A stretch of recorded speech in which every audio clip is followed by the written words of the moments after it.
Coming to you live from our Auckland Park studios, this is Prime News on SABC 3. Here are the stories making headlines.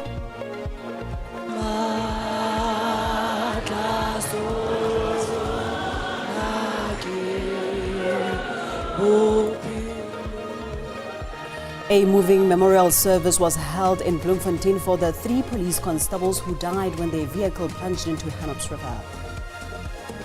We in Para 2 want a declaration, if you're with us, my lady, and you declare the Amendment Act unconstitutional and invalid. And the starting point... The Pretoria High Court has reserved judgment in the DA's challenge of the Employment Equity Amendment Act. It is declared that Section 6(1)(a) of the South African Citizenship Act 88 of 1995 is inconsistent with the Constitution and is invalid from its promulgation. And South Africans who've had their citizenship stripped under the Citizenship Act implemented in 1995 can now have their citizenship reinstated.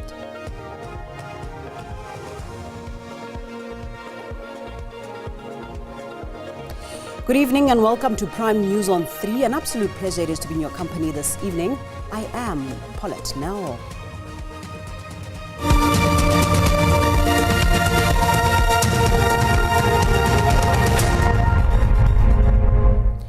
Mourners have described the 3 police constables whose bodies were retrieved from the Hanops River in Centurion last week as dedicated officers of the law who had a bright future in the police service. They have been praised for raising the flag of the province while deployed in Limpopo. When news of their disappearance first broke, we all had hope that they would be found alive. We believed that they would come out and tell us that they were perfectly fine and not to worry. That is what we were hoping for. However, as days went by, we began to get worried. Night after night, we went to sleep wondering if they were safe in the bitterly cold nights. There is no amount of words that we can express ourselves in appreciation on behalf of the men and women in blue. Thank you for your resilience. You went beyond the gruesome discovery of our members' bodies.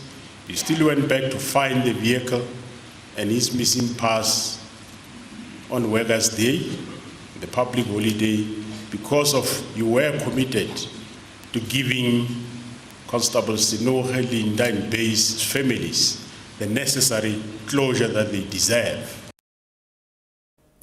The High Court in Pretoria has reserved judgment in the DA's challenge of the Employment Equity Amendment Act. The party approached the court arguing that the legislation is discriminatory, unfair and has a negative impact on hundreds of thousands of jobs. The Democratic Alliance has argued that the Employment Equity Amendment Act gives the Minister of Labour draconian powers to implement one-size-fits-all legislation across provinces. The party wants the entire Equity Amendment Act declared unconstitutional. Subordinate legislation or targets that have been promulgated in any particular case, they all, and that's why in 014, the notice of motion, we in Para 2 want a declaration, if you're with us, my lady, and you declare the Amendment Act unconstitutional and invalid, whether in its entirety or separate parts of it. In its heads of arguments, the Ministry of Labour refuted allegations that the Act targets certain minority races. Advocate Nalane says no one will be fired or hired to meet the targets of the Employment Equity Amendment Act. On Section 15A, he also refuted the DA's arguments that the employers will no longer be able to make their own employment equity plans. The measure is flexible because it talks about targets. And so we'll argue that on any conception of the standards laid out by our laws and jurisprudence about how to evaluate the constitutionality of a measure, legislation, that it passes all those tests. The Congress of South African Trade Unions, COSATU, has come out in defense of the Act, citing that the black majority is marginalized from the economy, whilst the ANC also defended the said legislation. Samkele Masego, SABC News, Pretoria. South Africans who've had their citizenship stripped under the Citizenship Act, which was implemented in 1995, can now have their citizenship retrospectively reinstated. This as the Constitutional Court has ruled that the Act was inconsistent with the Constitution. Africans who've had their citizenship stripped under the Citizenship Act, which was implemented in 1995, can now have their citizenship retrospectively reinstated. This as the Constitutional Court ruled that the Act was inconsistent with the Constitution. The right to citizenship is entrenched in the Bill of Rights and in terms of Section 36, cannot be infringed upon or limited without justification. Any active removal of citizenship is on the face of it an infringement that requires justification in terms of Section 36(1) of the Constitution. The application was brought about by the Democratic Alliance Abroad when a South African who had been naturalized to be a British citizen discovered that he had relinquished his South African citizenship. The Pretoria High Court had rejected the DA's assertion that the Act deprived South Africans with a dual citizenship of their inherent South African identity. The court further notes that Section 6(2) of the Act provides no criteria at all on how the minister's discretion is to be exercised and what its bounds are. The legislature argues that dual citizenship is permissible, subject only to ministerial discretion. This reasoning is unclear and utterly irrational. The Democratic Alliance welcomed the ruling, which also included the cost of two counsel. The previous ministers took it through all the ranks of the courts, to the Supreme Court, to the Supreme Court of Appeal, just to now today, after 10 years, finally to get surety for people living outside of South Africa or people who lost their citizenship. Home Affairs Minister and Director General, who are respondents in this matter, were not available to comment. Offences Timo, SABC News, Johannesburg. In terms of Section 60. The Judicial Conduct Tribunal probing sexual harassment allegations against Eastern Cape Judge President Selby Mbenenge has heard that the exchanges between the top judge and a junior staffer started off in a professional manner but slowly degenerated with the use of emojis to convey sexual acts. This analysis forms part of the expert evidence of Dr. Zakir Dokrat, the second witness to be called before the misconduct probe. Could you pick up the, if I can put it like this, the tone of the conversation between the two parties? You could. And what did you find? It started off from the text messages right at the beginning in a very professional, courteous, respectful manner. Sometimes on specific days, that's how most of the days started, with a work-related discussion or in a respectful tone and manner. And then it slowly degenerated where emojis were used to either convey sexual acts or indicate sexual emojis, how emojis were used as for a sexual nature, in a sense.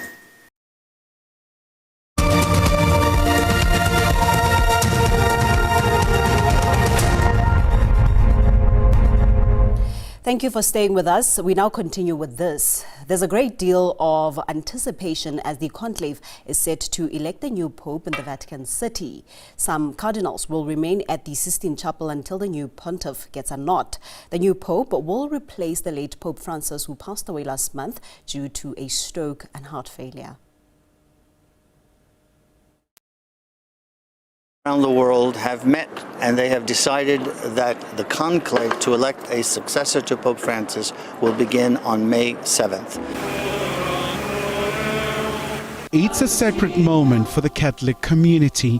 133 cardinals, all under the age of 80 and from across the world, will take part in the conclave and decide who should be the next leader of the 1.4 billion member church. We really do not know. We just wait for the Lord to tell us. It's not our time, it's God's time. Yeah, so I think it's important that the cardinals really get to know each other, hear each other out, and to pray and to ask for the Lord's direction. The cardinals are expected to gather at the Sistine Chapel. When a new pontiff is elected, this will be signaled by white smoke rising from the chimney, but black smoke will signify no decision. It's been a busy period for the workers at the Vatican as they install the chimney. So when the cardinals have reached the decision, the cardinal who has been elected says, yes, I accept my election as Pope, as successor of St. Peter. The ballots on which the cardinals have written the name of the new Pope, or the names of all the people that they have elected, are burned after each vote. Cardinals have arrived to attend a congregation meeting the day before the start of Conclave to elect a new Pope. Kylie Kumalo, SABC News, Johannesburg. A crime scene expert says the version of events as narrated by the driver of the train allegedly involved in Chief Albert Lutuli's death is highly unlikely. Warrant Officer Brendan Burgess was testifying in the Lutuli inquest in the Pietermaritzburg High Court. Warrant Officer Burgess was responsible for the reconstruction of the accident scene. In the second day of his testimony, he provided the court with a detailed methodology used to determine the probability of Lutuli's death being an accident. Burgess told the court that he relied on, amongst other things, reports from the initial inquest. This included the statement of the train driver, Stephanus Lateghan, and that of the investigating officer in 1967. Possibility of an accident scenario occurring as described by Mr. Lateghan is highly unlikely. Taking into account the stopping distance required to stop the locomotive where it came to rest at the scene, that is a minimum of 767 meters. The brakes to the train would have to have been applied at least 170 meters before the entrance to the northern side of the bridge. Using details of the train and measurements from a bridge, and with the assistance of experts on steam trains, Burgess was able to determine the speed of the train and the time it would have taken for it to stop. His findings further determined that the train brakes could not have been applied when the driver said he did, and as such, Lutuli could not have been hit by a train. Burgess further told the court that Lutuli's injuries were not well documented by the three doctors who submitted reports at the time. Ayanda Mhlongo, SABC News, Pietermaritzburg. The case against former SAA board member Yake Kwinana has been postponed to the 5th of August in the East London Magistrates Court. The lengthy postponement is to allow time for the Director of Public Prosecution to decide whether to continue with the case against her. Medical reasons, because I am sick. I am psychologically affected by how the NIA treated me. And in fact, I need to go for a physiotherapist because my arm was injured. So because of that, I requested for the relaxation of the appearance on a weekly basis at the police station, because anyway I am not a flight risk and I have complied with the bail conditions.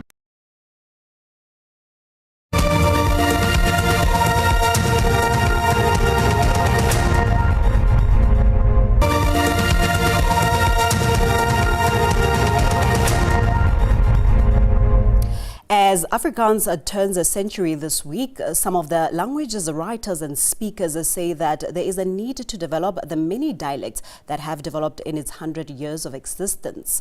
Afrikaans as a home language dominates in provinces like the Western and the Northern Cape. About to realize a long-term dream, publishing his debut novel in his native Afrikaans. Dis verhaal wat gaan oor ons hedendaagse lewe, bende geweld, hartseer, geweld, vergifnis en al daardie dinge wat in vandag se lewe plaasvind. Says this labor of love, wraak van die liefde, took 5 years to complete. The pages are littered with Afrikaans spoken for generations among those who live along the Orange River. Sommige Afrikaans is die plat Afrikaans soos wat ons sal die woorde verdraai en sê miskien as jy moet sê kinders sê jy tieners of as jy sê want geel sê jy geel. Maar in die tyd wat ek groot geraak het ek Afrikaans geskryf wat uit my mond uitkom. More than half the population in the Northern Cape are first language Afrikaans speakers. Thousands more use the language in conversations daily. Ek voel Afrikaans is 'n baie gemaklike taal en ek het opgegroei saam met Afrikaans. So en ek sien daar's baie buitelandse mense ook wat probeer leer om Afrikaans aan te Afrikaans te kom leer praat en ek kan nie verstaan hoe om met Afrikaans. Maar as ons moedertaal ek het so groot geword. Sister says he hopes his novel will inspire others to take up the pen, most importantly in Afrikaans, and the many dialects spoken. Hendricks, SABC News, Uppington, Northern Cape. Well, with that, it's now time to have a look at the latest weather forecast.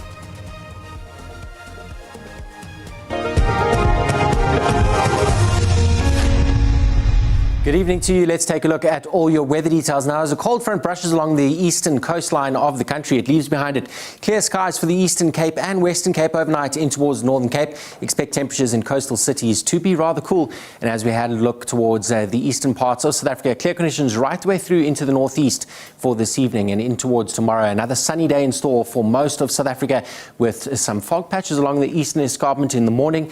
The sunshine in the afternoon warming the day up quite nicely, but expect partly cloudy skies through the eastern and southeastern coastline of South Africa headed towards Western Cape, where the temperature is going to be rather mild and wind speeds up to 25 kilometers an hour from a southeasterly direction. Be on the lookout for hot, dry, windy conditions in the shade of red on the map that could lead to fault fires overnight.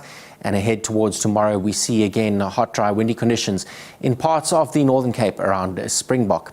Springbok dropping to 14 degrees overnight, Cape Town 10, Gqeberha down to 15, whilst Richards Bay drops to 16 degrees, Bethlehem down to a chilly 4 overnight, Bloemfontein 6 with Vryburg down to about 7 degrees, Pretoria dropping to 9 and Polokwane down to 8 degrees this evening.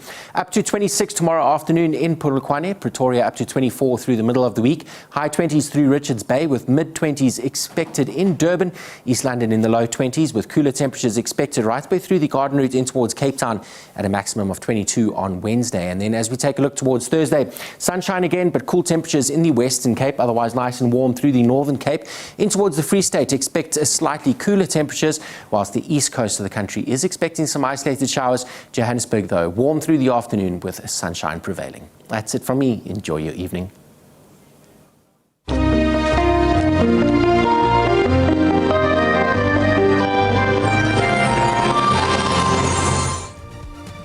That concludes our time together this evening. Much gratitude for joining us. Until next time, good night and God bless.